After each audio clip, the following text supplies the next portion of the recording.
Good evening, students.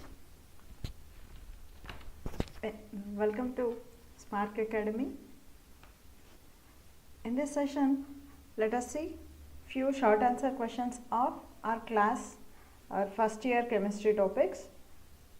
Previously, we have seen all short answers, long answers, and very short answer questions of second year.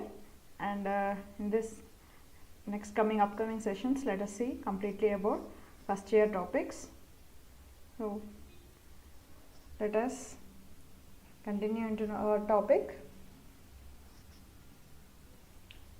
So I have took few repeated questions from all the chapters of our class 11 chemistry first year's chemistry portion. So few questions are here. Let us see a question from the first chapter, atomic structure. See, these are 4 marks questions, so you need to write the answer in that related way, not much long and not much short. So let us see the question. What is the question here? Show that the circumference of the Bohr's orbit of hydrogen atom is an integral multiple of the de Broglie's wavelength. So we need to find the relation here and associated with the electron revolving around the orbit. So first, what we need to do here, we need to find what is the formula for the angular momentum. See, you can see that in the solution. See, first understand the question, what is given. Next, write the answer as per the steps to this question. First, write the angular momentum, that is mvr. This mvr is equal to nh by 2 pi. From this, we can write this 2 pi r is equal to nh by mv. So when we use de Broglie's equation here, what we get? This lambda is equal to m by mv.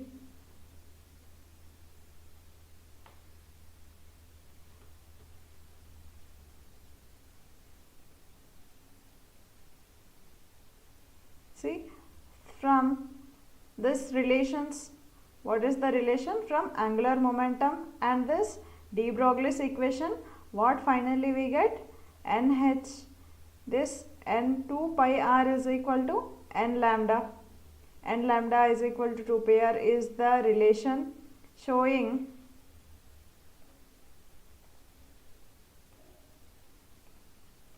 this wavelength, this Bohr's orbit radius, this r, and this n value.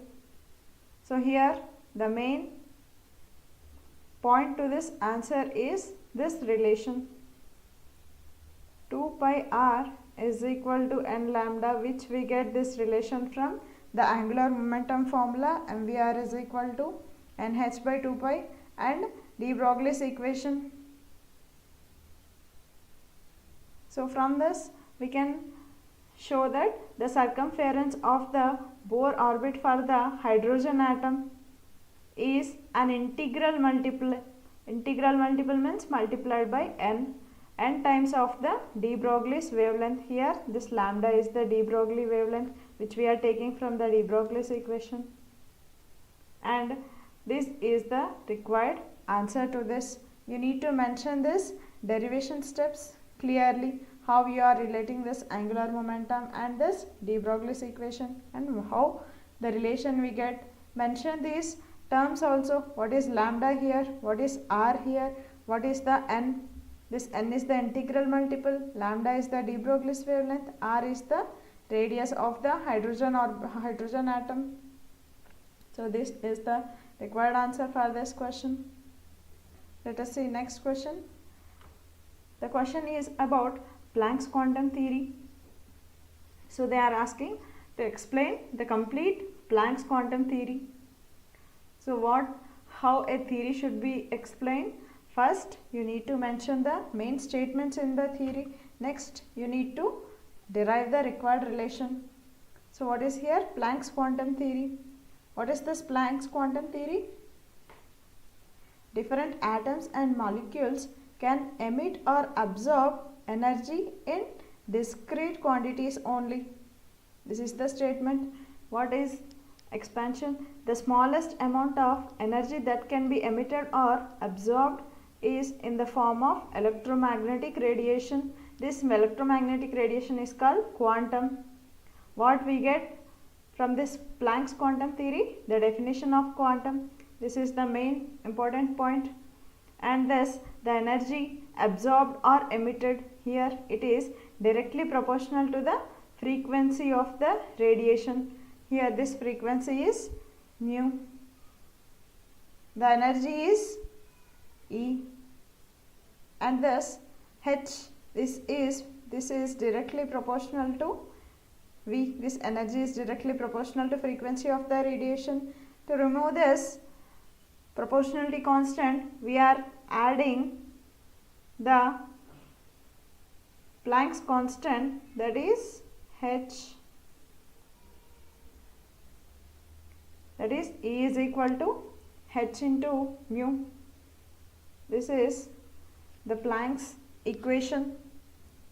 You can see here, this is the relation between energy and frequency. So this is the very important relation. This relation is also useful in solving questions also. So expand this. E is the energy of radiation and H is the Planck's constant. Remember this value. What is the value of Planck's constant? 6.625 into 10 to the power of minus 34 joules per second, joules into second. And the nu is the frequency of the radiation. In this way, this complete derivation carries 4 marks. And next you can see one more question. Give any 4 characteristic properties of transition elements. So what are transition elements? You all know. The D block elements are transition elements. What are 4 characteristic properties? It means what are the properties exhibited by this transition elements? You can see here. They have large charge or radius ratio because they have d orbitals. It means they have, their size is big. If their size is big, they have large charge by radius ratio. The ratio between this charge and radius is more. And these are hard and have high densities because of presence of more number of electrons. More number of electrons, they have high densities and they are hard. Because they have high densities, they are hard in nature, and they have high melting and boiling points. Because since they are hard, they have high melting and boiling points, and they form compounds which are often paramagnetic. So what is the paramagnetic nature? Presence of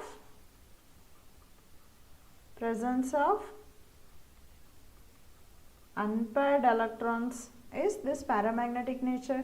If there is presence of paired electrons, it is diamagnetic. So most of the D block elements, that is this transition elements, exhibit paramagnetic in nature.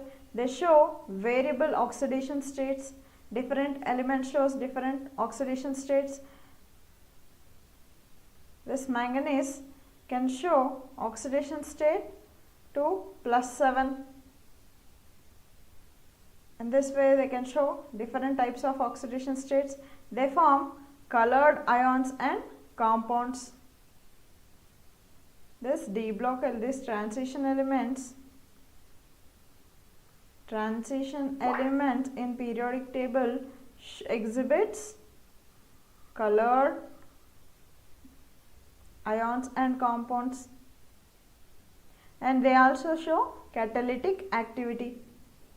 So what is this catalytic activity? They participate in a chemical reaction without undergoing any change.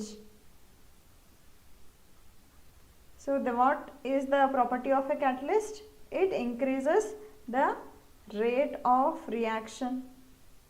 So to increase this rates of reaction, that means which shows this catalytic activity, this type of properties are exhibited by this transition elements. And next, one more important question. What is diagonal relationship and which of the two periods shows diagonal relationship? So this is very important question, most repeated question also. See, what is a diagonal relationship? This diagonal relationship exists between certain pairs of diagonally adjacent elements, which we can see in second, third periods of the periodic table. For example, between lithium and magnesium, lithium, magnesium, beryllium, aluminium. Next, between boron and silicon, you can see diagonal relationship. So what exactly mean by diagonal relationship? They exhibit similar properties. It means these diagonally related elements, that is lithium, magnesium, beryllium, aluminium, boron, silicon, they have similar in properties. For example, we can write one of the example in this question. Boron and silicon, they both are semiconductors forming halides that are hydrolyzed in water and have acidic oxides. If you need to write example, you can also write between compare the sizes of these two elements, diagonally related elements. They will be similar. Ionic and atomic radius will also be similar. They show same similar types of properties. You can also give many number of examples between this diagonally related elements to show them the diagonal relationship. So which two periods show exact diagonal relationship? The first two periods shows exact diagonal relationship. So this is the answer. When you go into the next question, this question is to explain the hybridization of SF6. This SF6 molecule, this is one of the important molecule in this chapter. So what we need to do? First we need to explain hybridization of the central atom. So in SF6, what is the central atom? Sulfur. Sulfur is the central atom. So this sulfur is bonded to 6 fluorine atoms. What we need to find? Hybridization involved in the bonds between sulfur and fluorine. So let us see. In SF6, the central sulfur atom has the ground state configuration. First you need to write the configuration, ground state configuration of sulfur. So what is its ground state configuration? Valency configuration is 3s2 3p4.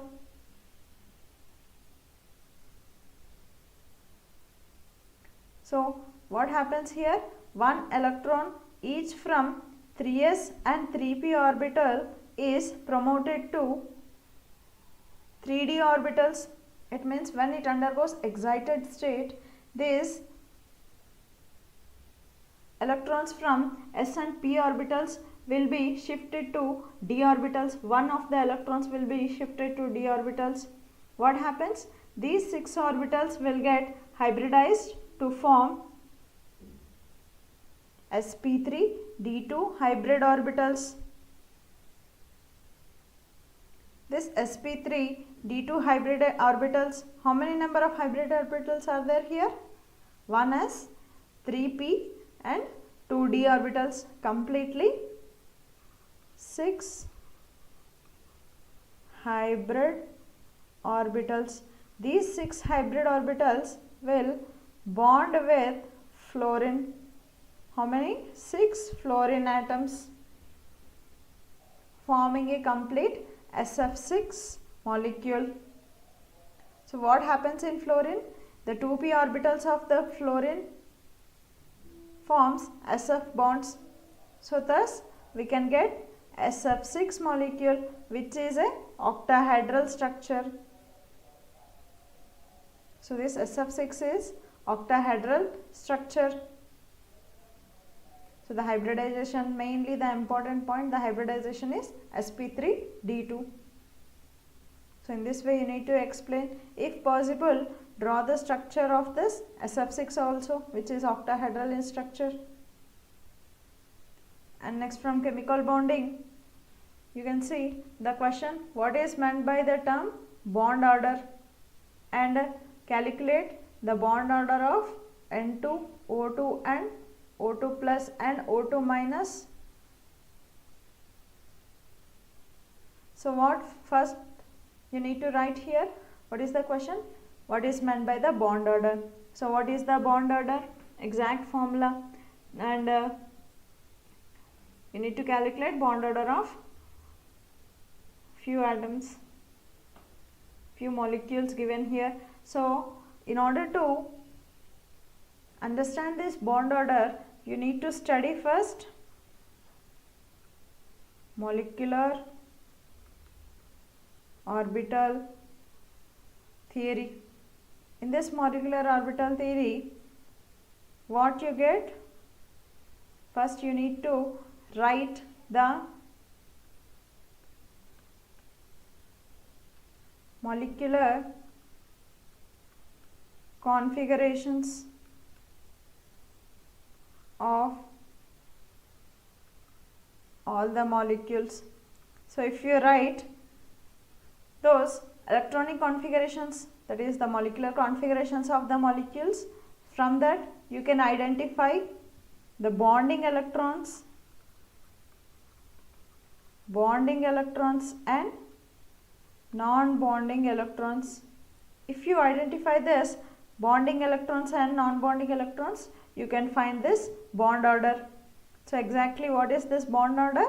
Number of electrons in bonding molecular orbitals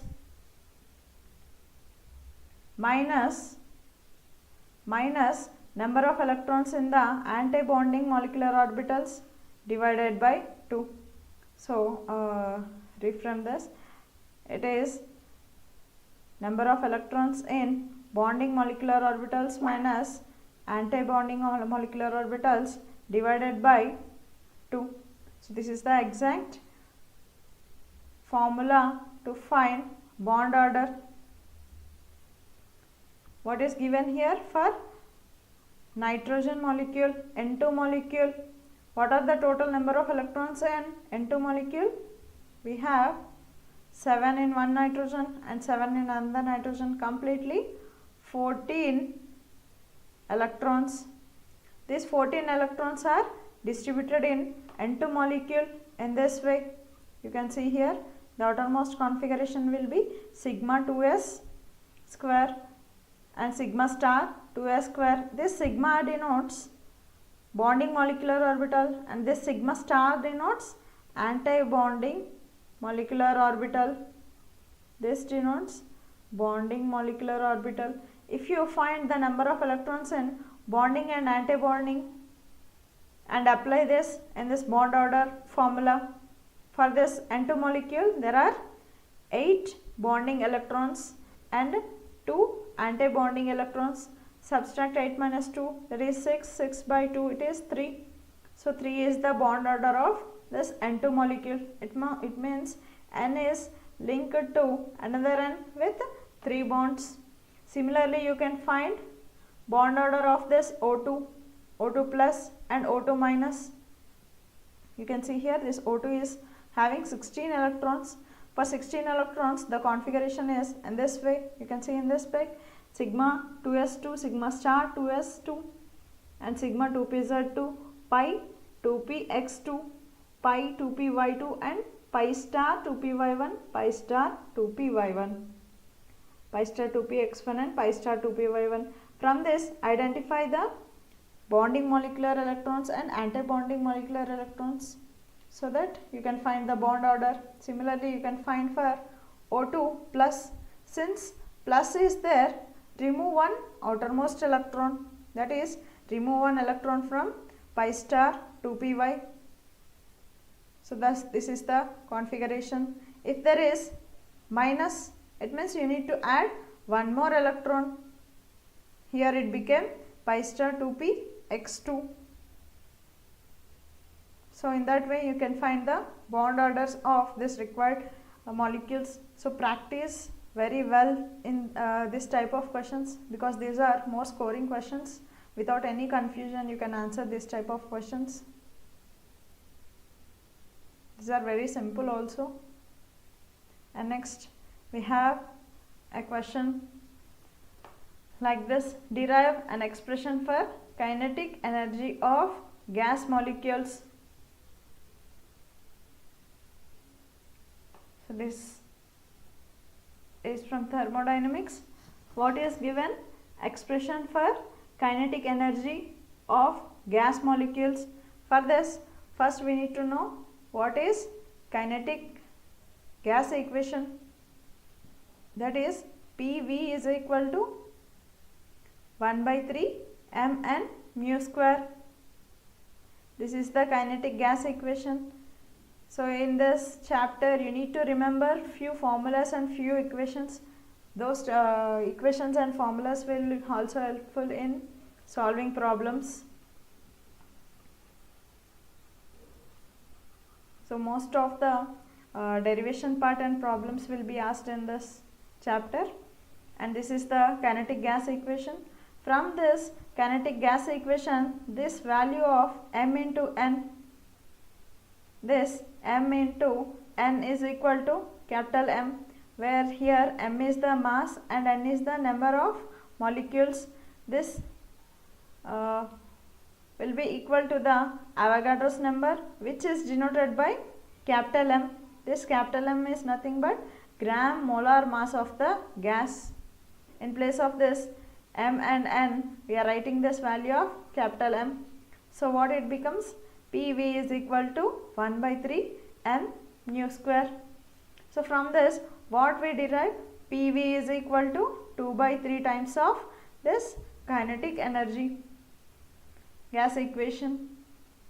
So what this PV exactly meant for ideal gas equation? PV is equal to RT.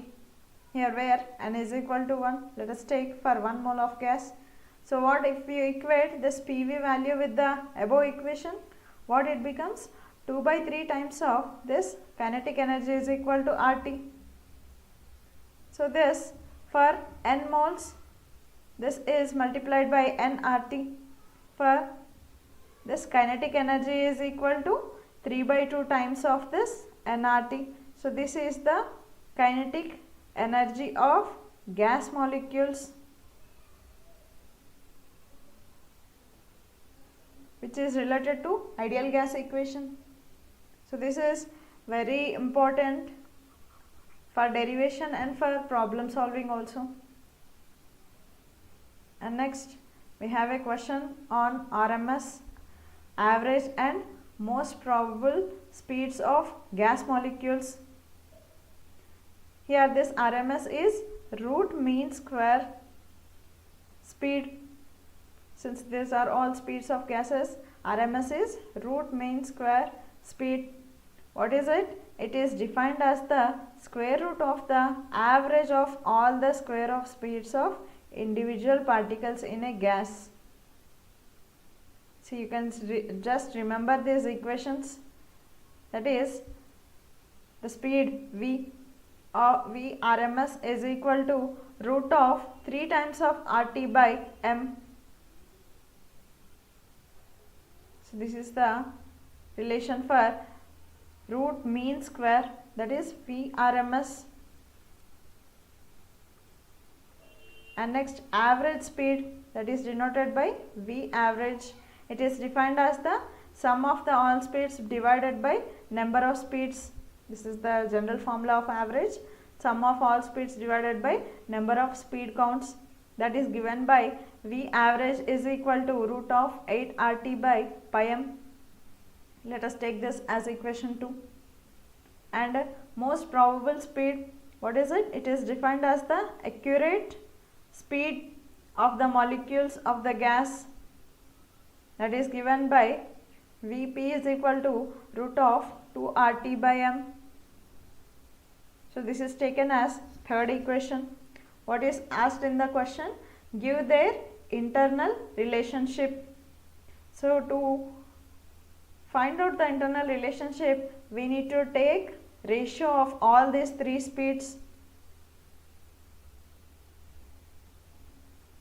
So if we take ratio of these speeds, that is Vrms by Vp, it means ratio of root mean square speed to ratio of most probable speed, it gives root of 3 by 2.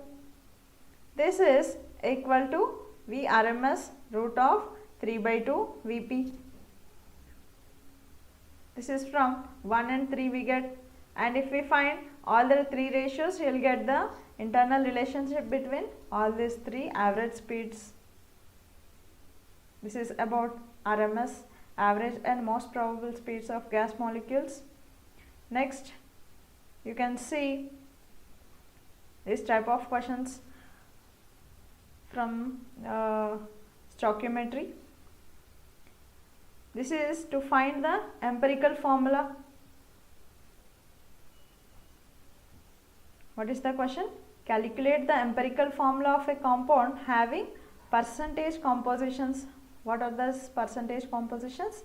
Potassium is having a weight of 26.57, chromium is having weight of 35.36, and oxygen is having 38.07 weight. So here it is also given atomic weights of potassium, chromium and oxygen, 39, 52 and 16. So from this we need to derive the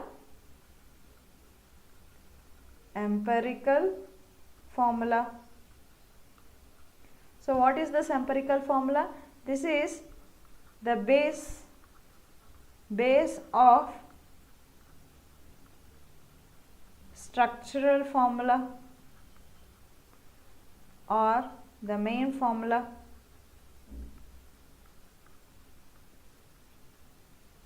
So if we take all the given data in a tabular form, so what is given first?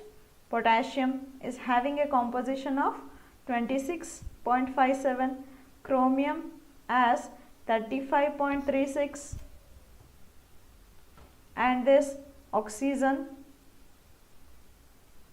as 38.07, and they are also given the atomic weights. What is the atomic weight of potassium? That is 39, chromium as 52 and oxygen as 16. Now you need to find atomic ratio, that is given weight by gram molecular weight. What we get? Weight by gram molecular weight. We get number of moles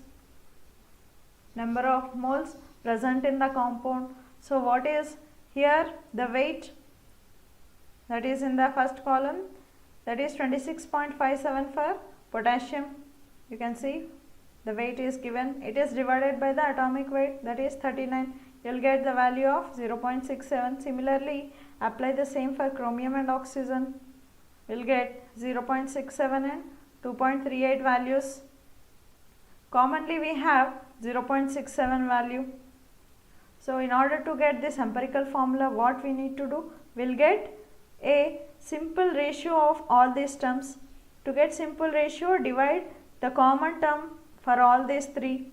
So since we have 0.67, divide all these three by 0.67. If we divide for the first, we will get value of 1, and for this chromium also we will get 1, and for this oxygen we will get average value of 3.55. So this is, we cannot write this decimals in the chemical form, that is empirical formula, right? So to get the round figure value, how can we get the round figure value? If we multiply this 3.5 by 2, double 3.5 by 2, we will get value of 7. What we multiplied here, multiply the same term to the above. Same 2 is multiplied to this chromium also and to this potassium also. 1 is multiplied by 2, we will get 2 here and here also 2. So completely we have potassium as 2 moles and this chromium as 2 moles and this oxygen which is multiplied by 2 into 3.5 will get oxygen as 7. So what is this formula? K2Cr2O7, which has potassium, chromium and oxygen percentages given in the question. So this is nothing but the formula of potassium dichromate. This is the empirical formula. This is the empirical formula. In this way you need to solve these questions. So the marks will be allotted for these 2 steps mainly. First you need to calculate the atomic ratio. Next you need to convert into the simple ratio so that you can find the empirical formula here. And let us see next question. Balance the following redox reactions by ion electron method. So these type of questions you can expect definitely in this 4 marks. You may get 2 questions or you may get 1 question with a clear explanation by this ion electron method. So that you need to understand what is basic medium, what is acidic medium, or what is acidic solution or this basic solution first. Let us see. Let us take one example. Let us solve one of the equation, that is the first equation, by this ion electron method. Let us take the skeletal equation, that is the equation which is given in the question. That is this MnO4 minus plus I minus, that is giving rise to MnO2 and I2. So in order to balance this type of equations, we need to do first separate the equation. Let us separate this equation into 2 half reactions first. 2 half reactions. How can we separate half reactions? By understanding the concept of oxidation and reduction, where gain of electrons takes place, there this reduction happens. Where loss of electrons occurs, we can see oxidation. First we need to calculate the oxidation states of all the elements in the given chemical equation. Here this Mn is having +7 and this oxygen is having -2, and here I is having -1 and this Mn is having +4 in the product and oxygen is -2 and this iodine which is in molecular form, it is 0. Now separate it into oxidation half reactions and reduction half reactions. So you can see in this step 2, the oxidation half reaction, it means the oxidation state where it is converting from -1 to 0. -1 to 0. We can see loss of electrons. Here 2 electrons are lost from iodine and it is converted into I2. This is the oxidation half reaction. And the reduction half reaction, that is MnO4 is converting into MnO2. That is, its oxidation state is changing from +7 to +4. It means we can see here loss of electrons. We can see here gain of electrons in these two steps. So if you balance this individual equations, and sum up these two equations, see, first you need to balance this individual equations. We have 1 I here and 2 moles of I in the oxidation half reaction. So if we multiply by 2 to this I, will get equal number of iodines. Similarly for this reduction reaction also, if you do and add the two half reactions, what you need to do? Multiply. You need to take this as equation 1 and this as equation 2. So multiply the equation by first equation by 3 and the second equation by 2 and add the two equations. This equation first it is multiplied by 3 and next equation it is multiplied by 2 in order to balance the electrons. If you finally solve this question, you will get the complete balanced equation. This is the complete balanced equation. This is 2 moles of MnO4 minus plus 6 moles of I minus reacts with 4 moles of H2O. Since we are taking a basic medium, so we can use water molecules to balance the electrons, which gives rise to 3 moles of I2 plus 2 moles of MnO2 plus 8 moles of OH minus. So if it is basic medium, we need to take OH minus. If we take acidic medium, we need to involve H plus ions. In this way, you can balance this type of equations. By this ion electron method, we have different types of methods also in balancing this chemical equations. So what is according to the question? You need to take that type of method. And next, from this thermodynamics we have Hess law. What is this Hess law?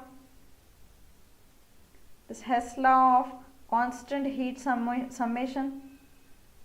This is the simple law if you understand the concept. This Hess law states that the change in the enthalpy for a reaction,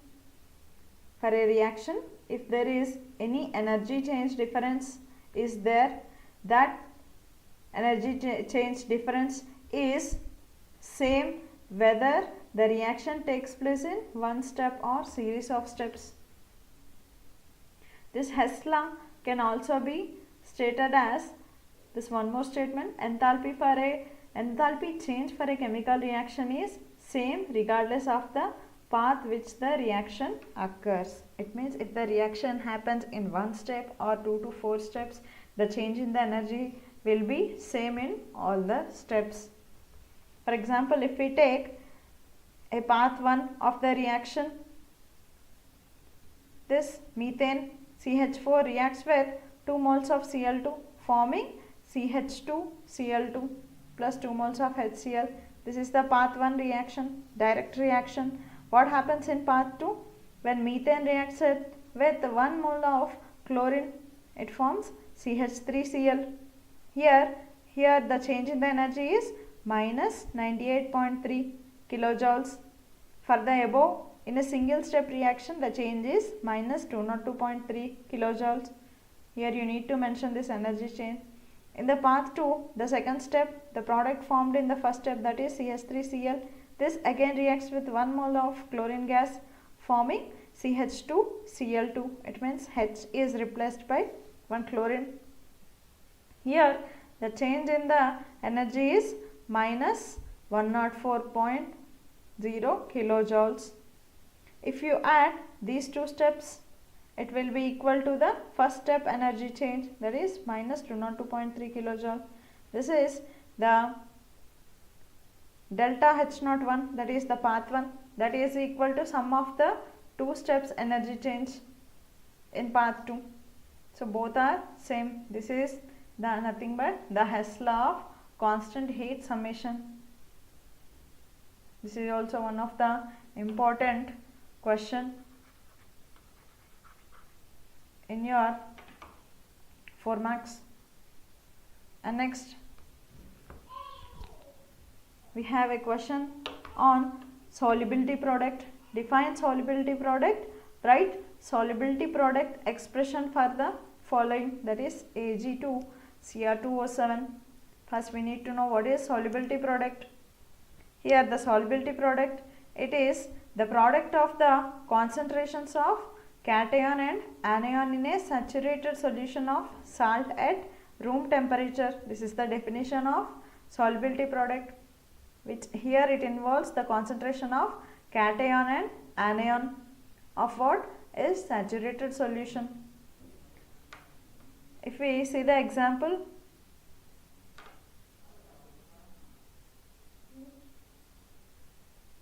Ag2Cr2O4, if we take this is divided into ions, because we need to take the concentration of cation and anion here. So when this Ag2Cr4, this is Ag2Cr4. So when we make this into ions, this gives rise to this Ag is converted into Ag2 is converted into 2 moles of Ag plus, and this Cr4, this is converted into Cr4 minus ion, Cr4 minus 2 ion in a crisscross way we need to do. So here 2 moles of Ag plus ions and 1 mole of Cr4 minus 2 ion is formed. See the number of moles correctly, because this ionic product involves the number of moles of the concentrations. You can see 1 mole of S, it is giving rise to 2S from Ag plus and 1S from Cr4 minus 2. When we take the solubility product of this individual ions as S, since it is 2 moles of Ag plus, it is 2S, and 1 mole of Cr4 minus 2, it is 1S. If we apply the solubility product formula, that is Ksp, that is equal to concentration of the cations and anions. Here since it is 2 moles, from the chemical kinetics rate equation we can see that number of moles is taken as their powers. See here, this 2S is concentration of this Ag, that is 2S, it is taken as the power 2, and this Cr4 minus 2, its concentration is S and its power is 1. So what finally we get? 4s square into S. Finally 4s cube is the solubility product of Ag2Cr4. This is also very easy concept. You need to know how to find this ions, cation and anion, and how to apply it in solubility product formula. And next from hydrogen and its compounds we have a question. Write chemical reactions to justify the hydrogen peroxide can function as an oxidizing as well as reducing agent. This H2O2 has a unique property. It acts both as oxidizing agent and as a reducing agent. We need to show it by chemical equations. Here this hydrogen peroxide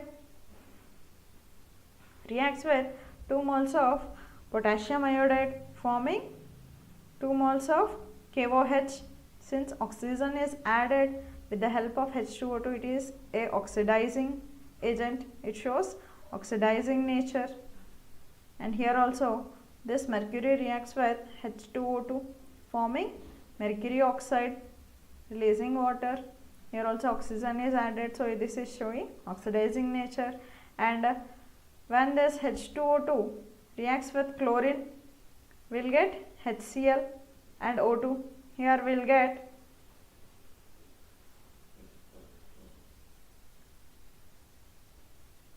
gain of electrons, and we can see the reducing nature of this H2O2. And this lead oxide, this also reacts with H2O2. This loss of oxygen is also reducing nature. We can see there is loss of one oxygen. In product we can see PbO. One oxygen is lost. PbO2 is converting into PbO. So you can get the reducing nature here. You can see the reducing nature of this lead oxide. This is about the reactions of hydrogen peroxide as oxidizing and reducing agent. Next we have a question of this caustic soda preparation, that is about Kastner-Kellner process. So what is this Kastner-Kellner process, and we need to see what is the principle involved in it. From this Kastner-Kellner process, what we prepare? Sodium hydroxide. So what is the principle here? This sodium hydroxide is prepared commercially. This is the commercial method by the electrolysis of sodium chloride in Kastner-Kellner cell. That's why it is Kastner-Kellner process. Here the sodium chloride, this is electrolyzed with mercury cathode and a carbon anode. You can see the reaction. We are taking mercury cathode and carbon anode. What happens here? Sodium metal is discharged at cathode, which combines with the mercury, which we are taking it as a cathode. It combines with mercury forming sodium amalgam. And in this electrolysis reaction, what happens? Chlorine gas is evolved at anode. You can see the reaction. This from the NaCl solution, this Na plus takes electron and reacts with this mercury converting amalgam, that is sodium mercury amalgam. When this reacts with water, it forms 2 moles of NaOH. And what happens at anode? Chlorine gas is evolved. From this we can see the preparation of NaOH, which is the reaction happening at cathode.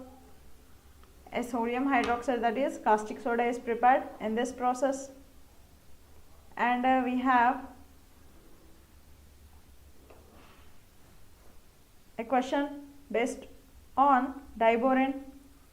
Explain the structure of diborane, that is B2H6. You can see the structure in this diagram. This is the boron and this is one boron. This B2H6 is nothing but a dimer form of BH3. It means 2 BH3 molecules are linked. That is, it is called a diborane. The structure is given here. So what happens here? Boron atoms has 4 hybrid orbitals. The hybridization of this boron here is sp3 hybridized. These 4 hybrid orbitals have 1 electron each. Means the 4 orbitals have 1 electron each.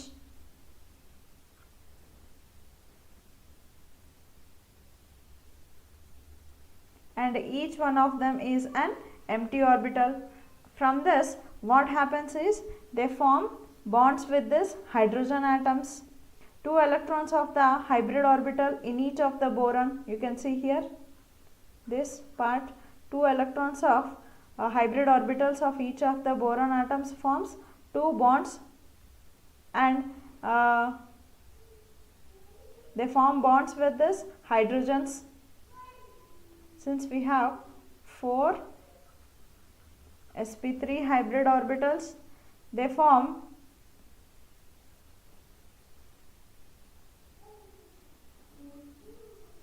three bonds.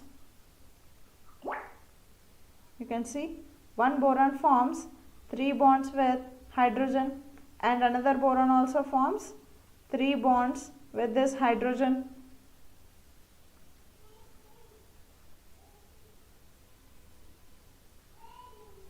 You can see this is also known as the structure, the shape of the banana bond. So explain all these shape, structures and bond angles between these borons and the bond lengths between boron and hydrogen clearly to get full marks for this diboron structure. And next you can see the difference between the diamond and graphite. You can also expect this type of question. What is the main differences between diamond and graphite? This diamond, it is a crystalline structure, and this graphite, it is a layered structure. In diamond, the layers of carbon are linked. Layers of carbon are linked, and in graphite, this diamond, we have a crystalline structure. It means the carbons will be attached in a crystalline form, and in graphite they have a layered structure of carbon atoms arrangement. And this diamond is made up of tetrahedral units, and graphite is of planar geometry. And this diamond, each carbon is having sp3 hybridized, and this graphite, each carbon is sp2 hybridized. It means it is bonded to the other carbon atoms with a sigma bond and a pi bond. Since it is sp2 hybridized, one sigma bond, and there is a formation of a pi bond also there. And here the Cc bond length is 1.54 in diamond, and in graphite it is 141.5. In diamond it is 154 pm picometer, and in graphite it is 141.5 picometer. So this is the difference. And this diamond, it is a rigid covalent network, which is the hardest substance, which is difficult to break, and this graphite can be broken very easily because it is having a layered structure. And this diamond is a electric insulator. This is important point. And this graphite is good conductor of electricity. So these are the major differences between diamond and graphite. And next we have a question based on silicons, how these silicons are prepared. So we can see this silicons in the concept of organosilicon polymers, which have a basic formula of R2SiO. Here we need to see what is the starting material for the manufacture of silicon. They are alkyl or aryl substituted silicon chlorides. These are the basic monomer units. When this monomer units are multiplied, they form silicones, which are polymers. You can see the reactions here. The basic silicon, that is CH3 taken twice SiCl2, which on polymerization we get a straight chain polymer, that is a silicon. You can also represent this in a equation way. And next, from this chapter of this environmental chemistry, we can see BOD, that is biochemical oxygen demand. What is this BOD? You need to expand it. Question will be asked in this way. Explain what is BOD and how it is used. This BOD is biochemical oxygen demand. This biochemical oxygen demand, what is it meant to calculate? This is the amount of oxygen required by the microorganisms and bacteria for decomposing the dead remains of plants and animals or the organic matter under aerobic conditions. Aerobic conditions means presence of oxygen. So, what is the amount of oxygen required to decompose this organic matter? That amount is calculated by this BOD. This is inversely related to the quality of water, right? It is inversely related here. And this high BOD, this is high BOD, which means less oxygen is available in the water. Since it indicates lower quality of the water. And next we have COD. A question will be asked to explain what is COD. COD is nothing but chemical oxygen demand. See this expansions clearly. BOD is biochemical oxygen demand. COD is chemical oxygen demand. It is the amount of oxygen required to chemically oxidize the organic matters by strong oxidants like potassium dichromate. We need to oxidize the organic matters. So what happens in wastewater treatment plants? It means the wastewater reusing plants. What is the COD is used? This is used to measure the amount of oxygen required to break down the pollutants present in the organic matter. This pollutants can be break down with this COD calculation. This high chemical oxygen demand in water indicates that higher amounts of pollutants are present and decreased availability of dissolved oxygen. So if there are more number of pollutants, oxygen percentage will be decreased in the water. In that way, this COD is used for calculating the purity of this water. And next we can see a few questions from organic chemistry chapter, that is about the basic question, the most important concept, that is the Markovnikov's rule. Very important concept. What is this rule states? The addition of unsymmetrical reagents, what are those? HX, H2O and HOX. These are reagents to unsymmetrical alkenes. What are symmetrical alkenes? If they are divided into half, if both halves are same, then they are symmetrical. If they are not same, they are unsymmetrical alkenes. This occurs in such a way that the negative part of the complete molecule, this goes to the carbon atom of the double bond, which carries less number of hydrogen atoms. So you can see with the help of this example, this is a unsymmetrical alkene. When this reacts with HCl, a reagent HCl, so this HCl is divided into ions H plus and Cl minus. If we apply Markovnikov's rule here, this H plus here will attach to the carbon atom which is having less number of hydrogens.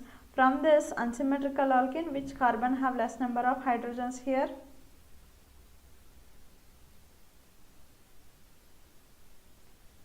CH2, right? This CH2 is having less number of hydrogens. So this H plus will attack this carbon and this Cl minus will come to this carbon, because when the bond is broken here, this carbon will get negative charge and this carbon will get positive charge. This positive charge is attracted by the Cl minus ions and this negative charge is attracted by H plus ions. This H plus, if it is added, it becomes CH3, and this Cl minus, if it is added to this center carbon, it becomes CCl bond. Completely it forms 2-chloro 2-methyl propane.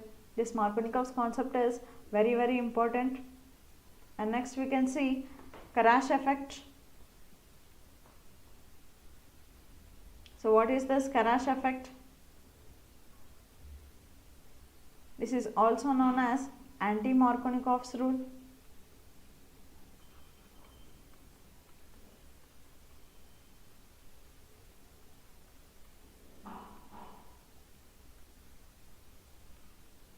Opposite to this Markovnikov's rule. So what is the main thing here? We use peroxides here. Peroxides such as benzoyl chloride in the addition of HBr. When alkyl halide reacts with this unsymmetrical alkene in the presence of benzoyl chloride, benzoyl peroxide, which is showing the anti-Markovnikov's addition, which means the H ions, the H plus will be attached to this center carbon and this halogen will be attached to this terminal carbon. It forms CH3, CH2, CH2Br. If you study clearly about this Markovnikov's rule, anti-Markovnikov's rule, you can easily understand this Karash effect, how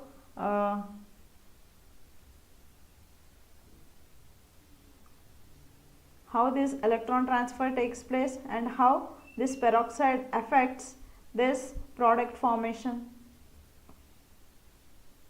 Right, this is about a question regarding this organic chemistry, and you can also expect questions to explain inductive effect, electromeric effect, this mesomeric effect and hyperconjugation. So you can see it clearly. Inductive effect, you need to explain plus I and minus I effects. And this electromeric effects, you need to explain what is plus E effect and what is minus E effect clearly with examples. And this mesomeric effect, you need to explain what are plus M effects and minus M effects. And in hyperconjugation, you need to see how a bond is transferred, how there is a no bond presence between this carbon and hydrogen taking place. You need to explain all such points in this concepts. This is about few questions regarding organic chemistry. So these are few questions of your short answer questions. Revise perfectly so that you can gain good marks. Thank you for listening.